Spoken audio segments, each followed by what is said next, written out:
ജാസ്മിന്റെ കഴിവുകളെ പ്രശംസിച്ചുകൊണ്ട് അഖിൽമാരാർ രംഗത്ത് വന്നിരിക്കുകയാണ്.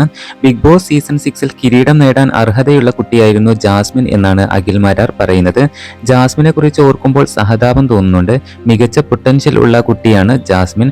വിന്നറാകാൻ മറ്റാരേക്കാളും അർഹതയുള്ള കുട്ടിയായിരുന്നു. ഷോ അധികം കാണാത്തത് കൊണ്ട് എനിക്കധികം അറിയില്ല എന്നും അഖിൽ പറയുന്നുണ്ട്. എന്നാലും ആ കുട്ടി നേരിടേണ്ടി വന്ന സൈബർ ബുള്ളിയിങ് ഒക്കെ കണ്ടിട്ടും കേട്ടിട്ടും എല്ലാം അറിയാമെന്നും അഖിൽ വ്യക്തമാക്കി. ഇത്രയധികം സൈബർ ബുള്ളിങ്ങിന് ഇരയായി എന്നറിഞ്ഞിട്ടും ഭയങ്കര കോൺഫിഡന്റോട് കൂടി അവിടെ പിടിച്ചു നിന്ന മത്സരാർത്ഥിയാണ് ജാസ്മിൻ. അവരുടെ പെരുമാറ്റത്തിലുള്ള ശരിതെറ്റുകളോ വൈകൃതങ്ങളോ അല്ല ഞാൻ പറയുന്നത്. അതിലുപരി മനസാന്നിധ്യത്തോടു കൂടി തനിക്ക് നേരിടേണ്ടി വന്ന പ്രശ്നത്തെ അതിജീവിക്കാൻ കരുത്ത് കാട്ടിയ ഒരു പെൺകുട്ടിയാണ് ജാസ്മിൻ. ബിഗ് ബോസിൽ വന്നു പോയ ധീരയായ പെൺകുട്ടിയാണ് ജാസ്മിൻ എന്നും അവളെ സമൂഹം ഇഷ്ടപ്പെടുക തന്നെ ചെയ്യുമെന്നും അഖിൽ വ്യക്തമാക്കി. ഈ ഇഷ്ടവും വെറുപ്പുമൊക്കെ ഷിഫ്റ്റ് ആയിക്കൊണ്ടേയിരിക്കും. ഒരു 6 മാസം കഴിയുമ്പോൾ അതൊക്കെ മാറുമെന്നും അഖിൽമാരാർ പറയും.